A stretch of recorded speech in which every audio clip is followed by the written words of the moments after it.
Hello, writers and readers. My name is Muhammad Umar Iftikhar. Today is the 1st of October 2024. We are just 1 month away from NaNoWriMo, which is National Novel Writing Month.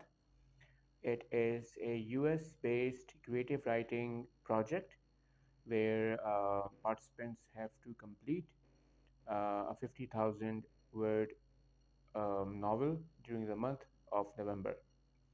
And those of you who are anticipating or who want to participate in NaNoWriMo, well, they have to start their planning and preparations from today. And in this video, I will be sharing a few pointers to help you develop your story. So, for any novel, for any story, short story, novella, or novelette, these ideas can work for you. Uh, the first point is to have a big idea. Now, what can that big idea be? It could be about a character, it could be about a story, it could be about uh, how you want to express your thoughts uh, through your characters and through the plot and the story that you present. So it has to be a strong idea which should have a specific topic or a theme that you want to pursue. So that's number one. Number two is the plot, the story, the sequence of events that you want to show. Um, Creating an outline is always the best method because you then have an idea of which scene is going to come first, and you can also create scenes as you move. So outline is very important, but it can only happen once you have your theme, topic, or idea. The third point is characters, the entities in your novel who are going to um, keep the story moving forward. So there are two kinds of main characters. One is a protagonist or a hero, or an antagonist or a villain. And then they have their supporting characters. So I would advise you to create believable characters in context to your story, whether it's about magic or fantasy, science fiction, it's based on realism. The characters should fit in that context, in that setting that you create. And they have to have a specific persona along with their character traits. They should have their flaws, they should have their motivations, they should have their goals in life, that and everything should be connected with the plot, and everything should impact on their life. So after creating characters, obviously you would want them to be in a setting which will comprise most of your novel.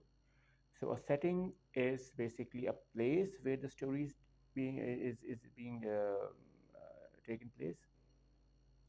For example, in The Lord of the Rings, the setting is Middle Earth.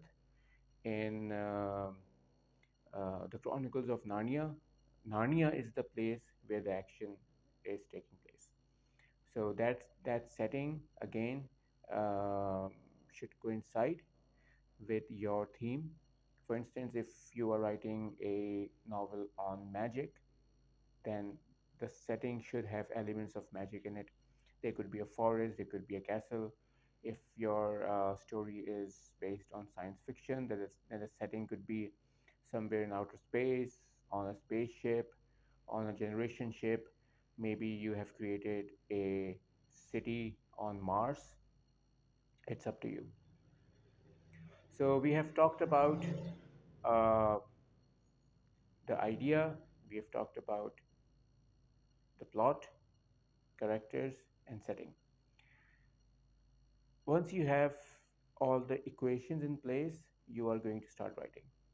And the first draft is always the easiest to write because you don't really think where the story might go, despite the fact that you have an outline with you, because I advise that you should experiment with the story.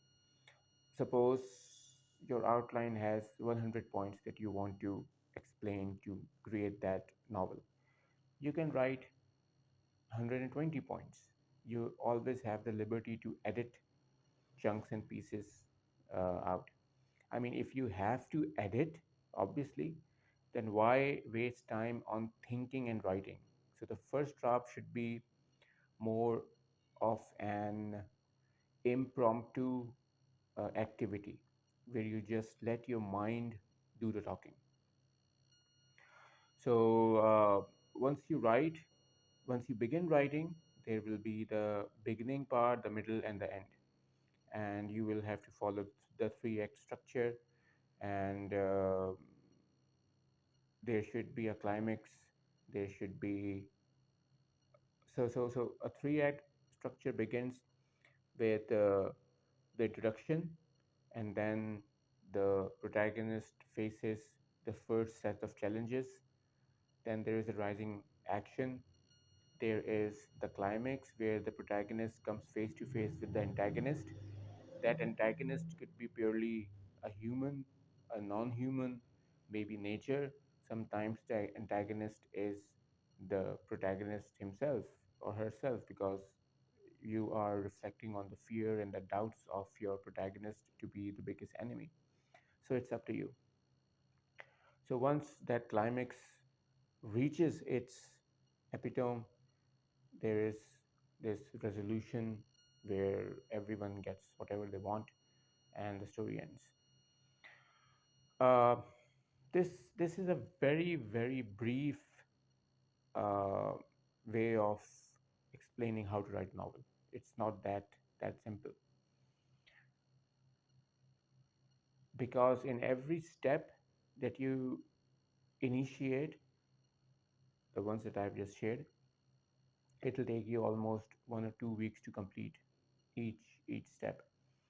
Uh, the best thing about writing a novel is that you know the direction, because when you have your outline with you, you know where you have to begin, you know how the characters are going to interact, you know what the setting is going to like, and you also know how the story is going to end. So when you're making an outline, make sure that you know the end of the story. Make sure you know the last three paragraphs of the very last chapter. And then you have to connect the first chapter with the last chapter. And you build this bridge in between with the help of your characters, how they live, how they respond, how they react to the challenges that you put in front of them through the setting, and how they manifest their dreams and desires and goals and objectives to achieve that last chunk of the last chapter. Uh, some other pieces of advice that I would like to share with you is write from your heart. I mean, fiction is such a beautiful uh, genre to explore, because you can create anything, whatever you are interested in. You can write a novel that is set in 1941, a period novel. You can write a novel that is set in 3021, way ahead in the future. And you can write a novel that is set today. And but I think most of your time should be invested in the characters, because they are the ones who your readers are going to connect with. It's not the story, it's not the setting. The story is important because you're telling the story of the characters, but the characters themselves are very significant, because they will guide your readers in accepting what is happening or negating what is happening. So your characters should be believable. And one last word of advice: whenever you're writing fiction, uh, you must understand that flowery words only add w- words to your novel. They don't really add meaning or message. So avoid using adjectives. Keep the vocabulary as simple as possible. You can add more sentences to uh, build that narrative for your characters and the story and the plot progression, but don't use adjectives. They are boring and they only make your manuscript heavy. So these were some points I wanted to share with you. If you have any question or query related writing or literature, please do share with them in the comments below. Have a happy journey writing your novel, and I will see you in the next video. Keep reading, keep writing.